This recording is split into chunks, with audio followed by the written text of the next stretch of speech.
প্রথমত হচ্ছে আপনারা জানেন রাজ্যে যখন কোনো একটা কোম্পানি বা ফ্যাক্টরি বা যে কোনো সংস্থায় আসুক তাকে আমরা রাজ্যবাসী আমরা স্বাগত জানাই, কারণ রাজ্যের ডেভেলপমেন্ট, রাজ্যের ভালোর জন্য আমরা চিন্তা করছি। এই রাজ্যে দীর্ঘদিন ধরে বাজাজ অটো কোম্পানি মানে যে আমাদের যে এখানে শোরুম আছে তারা দীর্ঘদিন ধরে এই রাজ্যে ব্যবসা করছে, কিন্তু আমরা সবথেকে বড় লক্ষ্য করলাম যে এই রাজ্যের সবথেকে বর্তমান শ্রমিকদের মধ্যে যদি সবথেকে বঞ্চিত থাকে তারা হচ্ছে অটো শ্রমিক। তাদের নানা সমস্যা, নানা প্রবলেম এবং অনেকগুলো বিষয়। সেই জায়গায় বাজাজ অটো যে আমাদের এখানে শোরুম আছে, ওনারা গত 4 মাস 3 মাস ধরে বিভিন্ন পারমিট ছাড়া অটো মানুষকে দিয়ে দিচ্ছে, যেখানে নিয়ম আছে, সরকারি নিয়ম, যে পারমিট ছাড়া কোনো অটো বের করা যায় না। সেই জায়গায় 500-র উপরে অটো ওনারা দিয়েছেন, সেই লিস্ট আমাদের কাছে আছে, এবং তাদের কোনো পারমিট দেয়নি, এবং তাদের থেকে যেভাবে পেরেছে, কেউ থেকে 20,000, 25,000, 30,000 এরকম করে তারা টাকা নিয়েছে।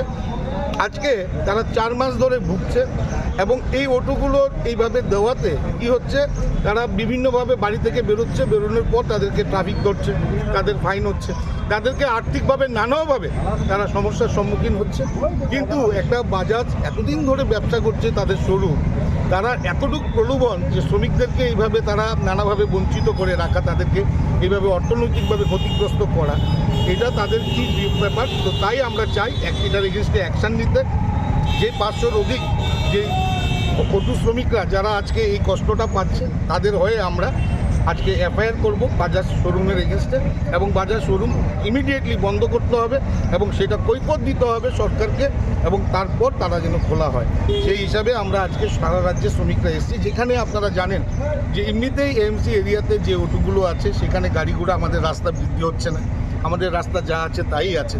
যে জায়গায় যদি এইভাবে অটো, যদি তারা পারমিটের কথা বলে অটোগুলো দেওয়া হয়, তাহলে আপনারা বলুন শ্রমিকরা কী হারে বিভ্রান্ত হবে। যাদের শ্রমিকরা আজকে সারাদিন তারা অটো চালিয়ে 500 টাকা রোজগার করতে তাদের কষ্ট হয়, তো সেই জায়গায় আজকে এই অটোগুলো তারা কিভাবে পারমিট ছাড়া এই অটোগুলো দেওয়া হয়েছে, এবং তাদের থেকে যেভাবে টাকা নেওয়া হয়েছে এই টাকাগুলোর হিসাব তারা দিতে হবে, এবং আমরা সেগুলো পেয়েছি, এবং আমরা যারা এই ক্ষতিগ্রস্ত হয়েছে তাদেরকে দিয়ে আজকে আইনিভাবে আমরা সেখানে এফআইআর করব বাজাজ শোরুমের এগেনস্টে, এবং অবিলম্বে বাজাজ শোরুম তার কৈফিয়ত দিতে হবে, এবং তার বিষয়টা পুরোপুরি সরকারকে জানাতে হবে, সাধারণ মানুষকে জানাতে হবে। আমরা চাই আপনাদের মাধ্যমে এই রাজ্যের শ্রমজীবী অংশে, বিশেষ করে অটো শ্রমিকরা যারা আছে, তাদেরকে আমি বিনম্রভাবে আবেদন রাখবো যে আপনাদের এমনিতেই নানা সমস্যা, আপনারা সবাই ঐক্যবদ্ধ হন এবং প্রতিবাদ জানান এই বাজাজ শোরুমের এই শ্রমিক বঞ্চনার বিরুদ্ধে। আপনারা সবাই ঐক্যবদ্ধ হয়ে প্রতিবাদ জানাবার জন্য আজকে আগরতলা শহরের বিভিন্ন ব্রাঞ্চে থেকে আমার অটো নেতৃত্বরা, শ্রমিকরা এসছে, এবং আমরা সকলে মিলে আজকে এই বাজাজ শোরুমের দীর্ঘদিন ধরে তারা যেভাবে শ্রমিকদেরকে নানাভাবে অর্থনৈতিকভাবে ক্ষতিগ্রস্ত করছে, বঞ্চনা করছে, তার বিরুদ্ধে আমরা প্রতিবাদ জানাতে আজকে এফআইআর করছি। 25,000 টাকা করে নিয়েছে, যে কিন্তু 25 না, 25, 30 কোনো লিমিটেড নেই, যার থেকে যেরকম পারমিট বের করে দেবে, পারমিট দেবে বলে তাদেরকে অটো দিয়ে দেওয়া এক্সট্রা নিয়েছে। হ্যাঁ, এবার কি হচ্ছে, অটো শ্রমিক বেরোচ্ছে, এবার কত গায়ে লাগছে, কারোর সাথে অ্যাক্সিডেন্ট হচ্ছে, ওতে এই লাইবিলিটি কে নেবে, এই রিস্কটা কে নেবে? পারমিট নেই মানে অর্থাৎ আপনার ইন্স্যুরেন্স হবে না।